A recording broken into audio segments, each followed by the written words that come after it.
ಆತ್ಮೀಯ H16 news ಅರ್ಥಾತ್ ಹೇ ಸೀತಾರಾಮಗೆ ಸ್ವಾಗತ. ನಾನು ನಿಮ್ಮವ MI ಅಥವಾ ಮಲ್ಲಪ್ಪ ಚೋತವರ. ಆತ್ಮೀಯರೇ, ಬೆಲೆಗೆ ಏರಿಕೆ ಗೊತ್ತಾಗಿ ಜನಾಕ್ರೋಶ ಅಂತೇಳಿ ಜೋರ್ದಾರಾಗಿ 4 ಭಾಗಗಳು ಮಾಡಿ ಒಂದು ಈ ಬೆಲೆ ಏರಿಕೆ ವಿರುದ್ಧ ಹೋರಾಟ ಮಾಡಬೇಕಂತ BJPಗರು ಇನ್ನೂ ರಣಗಾಳಿ ಊದಿದರು.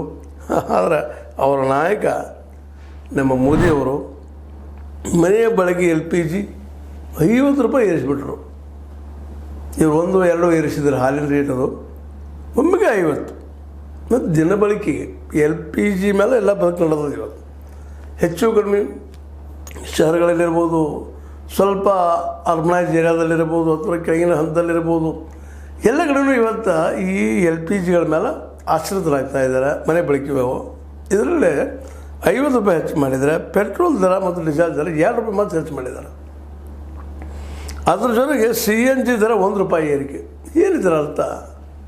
ಇವತ್ತು ಇಂಟರ್ನ್ಯಾಷನಲ್ ಮಾರುಕಟ್ಟೆದಲ್ಲೇ ಆ ಬ್ಯಾರಲ್ಗಳ ಬೆಲೆ, ಕಚ್ಚಾ ತೆರಿಗೆಗಳ ಬೆಲೆ ಇಳಿಕೆ ಇದ್ದಾಗ ಸಹಿತ ಈ ರೀತಿ ಏರಿಸೋದು ಏನು ಗರಜಿತ್ತು, ಅದು ಏನು ಅವಶ್ಯಕತೆ ಇತ್ತು ಅಂತ ಅದಕ್ಕೆ ಅನೇಕ ಕಾರಣಗಳು ಹೇಳ್ತಾ ಇದ್ದಾರೆ. ನಮ್ಮ ಏನಪ್ಪ ಅಂತಂದ್ರೆ ಈ ದರ ಏರಿಸಿದ್ದಕ್ಕಾಗಿ ಇಲ್ಲ ಕಂಪ್ನಿಗಳು ಲಾಸ್ ಆಗ್ತಾಯಿದ್ವು ಅಂತೇಳಿ. ಕಂಪ್ನಿಗಳು ಲಾಸ್ ಆಗ್ತಾಯಿದ್ದವು, ಅದಕ್ಕೇನದ ಅನಿವಾರ್ಯ ಬಂದು ಸ್ವಲ್ಪ ಹೆಚ್ಚು ಮಾಡಿದ್ದೀವಿ ಅಂತ ಹೇಳಿದ್ದಾರೆ. ಕಂಪ್ನಿಗಳು ಲಾಸ್ ಆಗ್ತಾಯಿದ್ದಾವ ಅನ್ನುವಂಥ ಮಾತೇನೋ ಒಪ್ಪೂ ಇಲ್ಲ ಅಂತಲ್ಲ.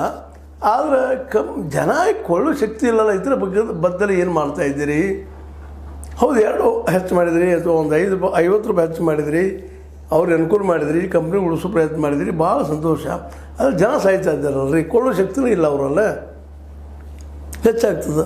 ಇಂಥ ಸಂದರ್ಭದಲ್ಲೇ ಕರ್ನಾಟಕದಲ್ಲಿ BJPಗರು ಬೆಲೆ ಏರಿಕೆ ವಿರುದ್ಧ ಹೋರಾಟ ಮಾಡೋದನ್ನು ಸಹಜವಾಗಿ ಈ ನಮ್ಮ ಸಿದ್ದರಾಮಯ್ಯನವರು ಇವರು ಸ್ಪಷ್ಟವಾಗಿ ಹೇಳ್ತಾ ಇದ್ದಾರೆ.